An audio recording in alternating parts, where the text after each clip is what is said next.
Hey beauties, welcome to the Clean Beauty Podcast. Did you know that unlike most everything else in America, cosmetics are not regulated?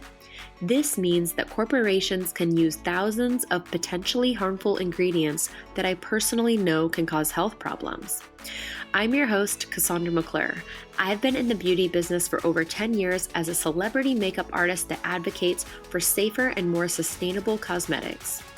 Join me each week for important news, exclusive interviews, and more on the clean beauty revolution. This episode is proudly sponsored by Lashbinder.com, a patent-pending tool that I developed to be the quickest, easiest, and safest way to apply lashes on yourself and clients. If you've ever tried applying lashes, you either use your fingers, which is pretty hard to master, a pair of tweezers, which can be super scary, or you were lucky enough to have a friend like me help you. Those days are long gone with Lashbinder, an applicator that'll have you looking fabulous in under a minute. Are you ready to say goodbye to expensive, damaging, and time-consuming lash extensions or hours spent in the mirror applying makeup? Don't you wish you could apply lashes easy and just go? Let your skin glow and your confidence skyrocket with the perfect pair of lashes applied with Lashbinder. Lashbinder is truly the lash tool you'll ever need. Be the first to get your hands on one today, exclusively at lashbinder.com. Be sure to find us on Instagram at Lashbinder, Lashbinder. Links in the show notes. Happy lashing! Hello, all the beauties out in the world. Super excited for today's episode. I have a really fun topic. This is specifically for artists who provide a service, whether it's hair or makeup, could even be eyelash extensions or microblading, teeth whitening, or even spray tanning, because when we provide a service, usually we ask the customer to prep in some way.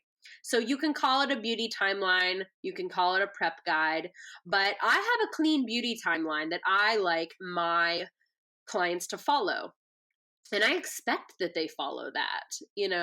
So I'm going to dive into kind of what I have created and also share a free download for you to kind of get the ball rolling so you don't have to write up your own. But you can always take notes and do one yourself as well. So first and foremost, I need to just give you some background on how all of this came about.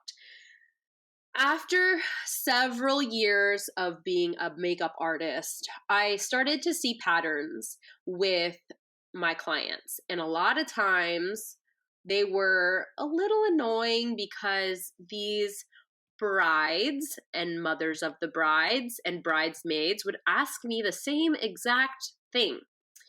Should I wash my hair? Does my hair have to be wet or dry the night before or the morning of? Should I do this? Should I do that? My friend said that she did this. And so I'll get all these late night texts the night before their meeting, and sometimes the morning of, asking how they should be prepping these areas of their bodies, whether it's with a spray tan or a lotion or a exfoliant, and it would sort of get a little annoying. So I started to think, okay, how can I create a better system for these poor women who just don't know? Because most of the time, these brides, they've never gotten married before. They don't know what to do. They have 6 or 7 bridesmaids telling them different things, and they don't know what to do. And everyone has we all know as women, we have our own way of doing things. We think that the way we did it is the way that it goes. And so this bride is just stuck thinking, okay, trying to take advice from her mom, her best friend, and everybody else. And so I was like, you know what? Let me give her a nice timeline so that she can do things on her own terms, but also won't be calling and bugging me, and give her peace of mind so she knows what to look forward to, what to look out for, what to avoid, things like that. So I decided to create a guide. And once I started creating it, it kind of like just took off. I was like, okay, I can start as early as like a year before. If you think about it, a lot of women, have issues with their eyebrows. Everyone wants really full brows. They're super in right now. So one of the first things on my beauty prep timeline is microblading. And advising them that it is a service. It's something that they can get. We have artists that we can recommend, and so on. And it really is kind of that first thing that they could be looking for, along with getting onto a regimen for their body, like going to the gym, health and fitness, kind of like getting their body in shape. A lot of them want to lose weight or maintain the weight that they're at. And so I kind of started with that. The second thing is, and this could be 3 months prior or more. So you can kind of, my beauty timeline, I have 2, and then they start 3, 2, and 1 month prior. And then it kind of gets down to the nitty gritty. There can also be acupuncture. We can recommend different natural extensions, human hair extensions with either clips, braiding, glue, or my favorite, which are the halo crowns, because let's face it, one of those big things that brides want is a lot of hair. They want big volume, longer, thicker, for all those amazing photos that they're going to be having taken. And so I recommend hidden halo crowns, and we get them fitted and sized and get them color matched, and it potentially even dyed to match their hair for those months leading up into the wedding. And that's another important thing to have, to mention right in the very beginning as well, because they also have engagement photos. They have a bachelor party, bachelorette, and a bridal shower. So it's other ways that they can prep. Also letting them know what a lash lift is, that it exists, that it's a natural way to lift their lashes, that it's not invasive. It doesn't take a long time. And then we got eyelash extensions, letting them know, like 2 months prior, or even, like I said, a year, letting them know, like, if you want to try this would be a great time to do that. Here are some places that you can go. And, that's a great way to integrate your referral codes. And what that really means is, okay, you have your friend Sue who works down the street who does extensions. If you tell the client that she gets 10% off when mentioning your name, she now knows that you sent her, the client, and now you either get a kickback from that artist, or maybe you get a free fill the next time you go in. Whatever you work out with other companies, whether they're individual people with their own businesses or a salon, whether the bride's going in to get a color cut, whatever, just something to think about. And then if you're recommending things like actual services or products, then you can also link in codes for that. And I have those in my guide as well. Prior, sleeping well each night, not skimping on water, doubling up on water intake. And I know that sounds really basic, but when a bride is like stressing about her wedding, it kind of gives her this reassurance to go back to basics, take care of herself. And I know she's putting everything else first, whether it's the cake and flowers and all these things and everyone else's hotel accommodations and things. But to really wash, cleanse, tone, moisturize her face, making sure that she's using a skincare system that's great for her, that you recommended, and make sure there's links in there for that. And sleeping with a satin pillowcase. It feels amazing. Maybe it does wonders for her hair, maybe not, but at least it'll feel amazing. She can take it with her on her travels, upping her exercise routine for the little last minute toning. what not to do, cut or color her hair. We recommend that she doesn't do that up to 2 weeks before, because that could lead to disaster and lots of tears. Treating herself to a facial, 6 to 10 days before. Figuring out, not going for something she's never done before, but going to her normal person or getting like a mini facial. Staying out of the sun, wearing SPF, using a clean sunscreen if she's out in the water, in the bays, in the oceans, making sure that it is good for the environment. Chemical peels, microdermabrasion, laser treatments, and injections are all things to avoid.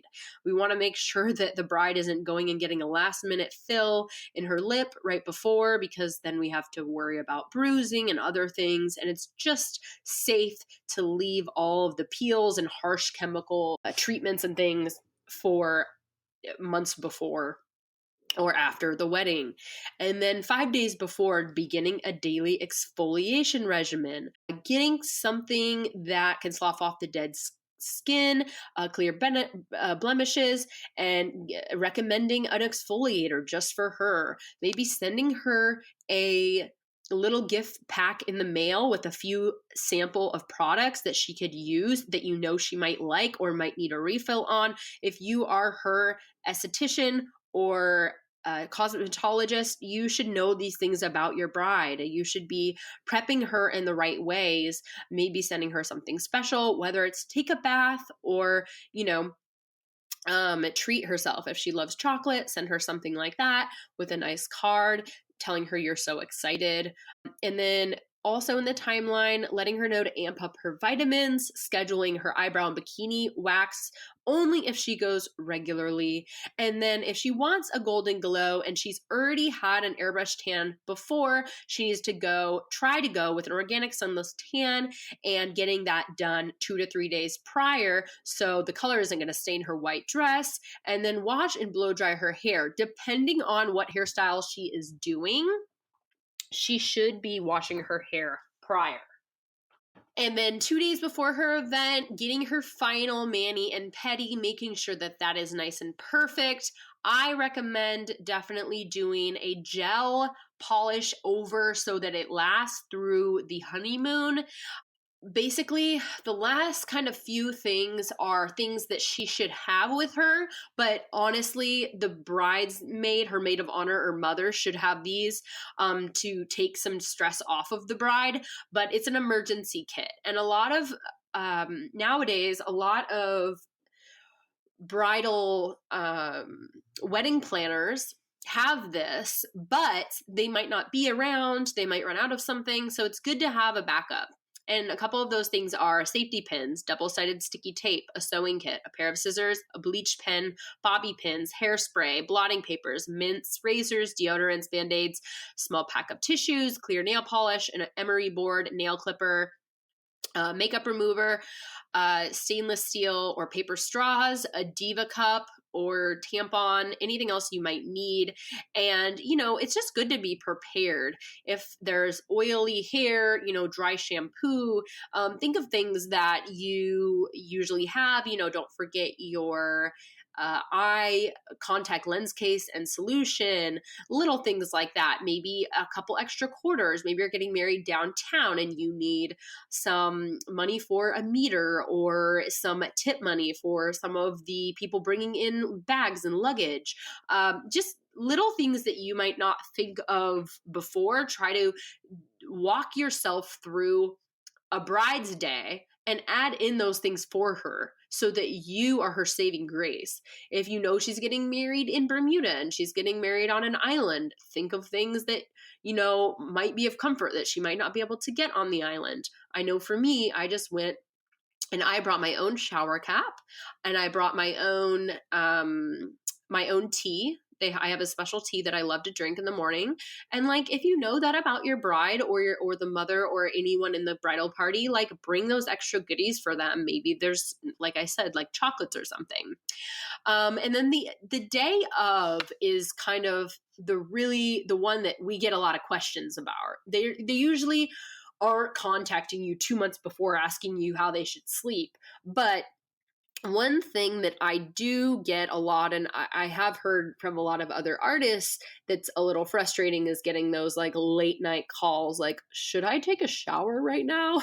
Which is kind of funny, but if it happens, 3 times a week, you're kind of like, oh gosh.